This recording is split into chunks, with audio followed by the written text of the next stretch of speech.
nous vivons dans un monde qu'on peut critiquer, qui est le monde de la dérision. Vous le savez bien, dans les médias, je dirais, le monde de la dérision, on se moque de tout. Le fait que ça se fasse me satisfait. Parce que ça veut dire que nous avons... Qu'on est libre. Et ensuite, dans notre pays, depuis le début de la Troisième République, il y a aussi en France une liberté de blasphémer. Si moi j'ai envie de faire une caricature sur Mahomet ou sur un rabbin ou sur Jésus-Christ, il faut que j'ai le droit de le faire. Tu comprends? C'est ça la France. Non, mais, vous pensez pas que c'était à vous de vous excuser, non? En disant le sketch n'était pas très drôle, je suis désolé si j'ai blessé des gens, voilà, excusez-moi, voilà, c'est une connerie, c'est mon travail.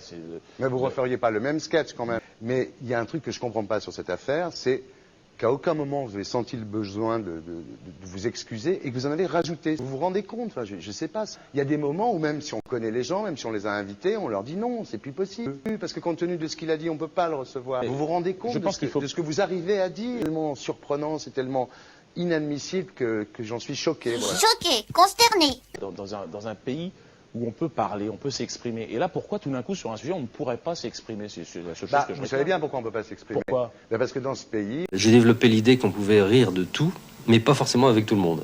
Voilà. On a envoyé pendant la guerre des juifs dans des chambres à gaz et que ça crée un petit problème quand même. Vous voyez ce que je veux dire? Mais dans ce pays, on a envoyé pendant 400 ans des centaines de millions de Noirs et 400 ans d'esclavage. Et pourtant, ça n'a pas empêché Michel Leb de faire un sketch qui m'a fait marrer. Je trouve incroyable que...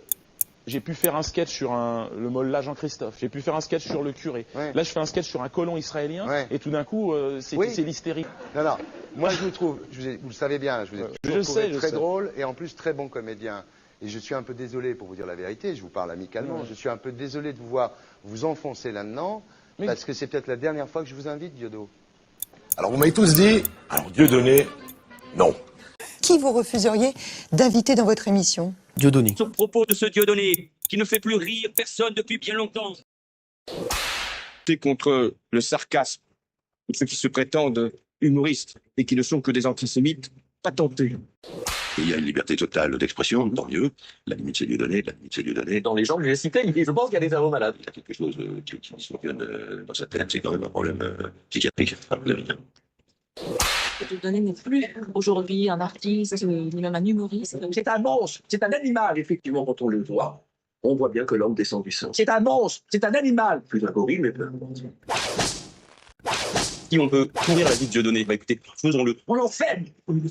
On l'enferme. Il n'y a pas de pitié pour ça. Ce type, sa mort par exécution par un peloton de soldats, le réjouirait profondément. Philippe. Bonsoir. Salut, Philippe. Bonsoir. Alors Philippe, Je connais du monde ici. Problème. D'où vient le problème de la tête à la laïcité sinon des musulmans? On le dit ça? Ben moi je le dis. C'est ça le problème. C'est pas les musulmans qui amènent la merde en France aujourd'hui? Il faut le dire, quoi. Je pense que lui-même, il manque, je pense qu'il n'est pas assez futé pour exactement manipuler les... C'est un nègre. D'accord. Qui donc parlait de Dieudonné, et on a entendu donc la blague qu'on peut juger de mauvais goût à 2 balles, etc., lancée par Pascal Bernheim, qui est producteur et animateur radio à la radio suisse normande, et qui dit bah non, c'est un nègre, donc il peut pas penser parce qu'il est pas assez futé.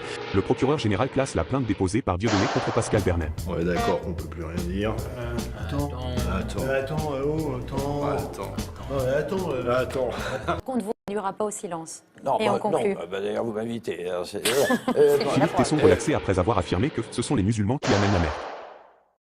C'est-à-dire? La liberté pour tout le monde. Il y a une personne comme Dieudonné qui a fait un rabbin, enfin qui a fait un colon juif, etc.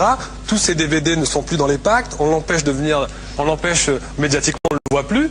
Alors que lui, c'est un comique. Évidemment, donner lieu à des poursuites, c'est évidemment choquant. Et cette fresque doit être retirée le plus rapidement possible. Alors, c'est une fresque qui reprend, il faut bien l'expliquer tout de suite, tous les codes, tous les visuels de la propagande antisémite. Tiens, prends un petit peu de fric.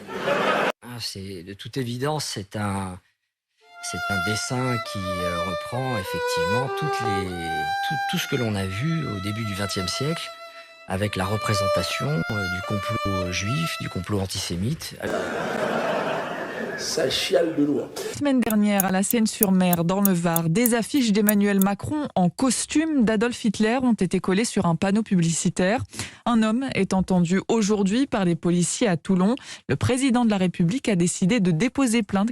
Cette information Europe 1 à présent. Le couple Macron porte plainte contre un paparazzi pour atteinte à l'intimité de la vie privée.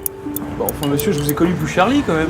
Plainte pour viol. Non-lieu. L'abus de faiblesse. Classé sans suite. Bah donc c'est bon, fonce mon gars. L'humoriste Guillaume Meurice a été licencié par Radio France. L'affaire commence en octobre dernier lorsqu'il qualifie Benjamin Netanyahou, le premier ministre israélien, de nazi sans prépuce lors de l'émission Le Grand Dimanche Soir sur France Inter. Ces propos lui avaient valu des accusations d'antisémitisme et une plainte plus tard, classée sans suite. Bonjour, je voudrais vraiment vous remercier pour votre action sur les violences faites aux femmes. Moi je fais comme vous, une pipe contre un service, et c'est vraiment super. On se sent en sécurité. Monsieur. Si je comprends bien, même pas légiférer sur des cultes et vous dites que l'islam n'est même pas un problème. Vraiment, vous êtes parti assez loin, ça va décevoir beaucoup de vos électeurs, j'imagine. Madame Le Pen ne nomme pas l'ennemi. Et je trouve qu'en effet, vous êtes plus molle. Et le monde de la dérision. Dire, prouvez-moi le contraire. Ouais. Parce que ça veut dire que nous avons... Qu'on est libre. Il y a aussi en France une liberté de blasphémer. Étonnant ce monde dans lequel le bouffon noir incarne le mal absolu. Il n'y a pas de pitié pour ça. Ce type, sa mort par exécution par un peloton de soldats, le réjouirait tout le monde. Et le fabricant d'armes et la haute finance, eux, les droits de l'homme. Faut rigoler.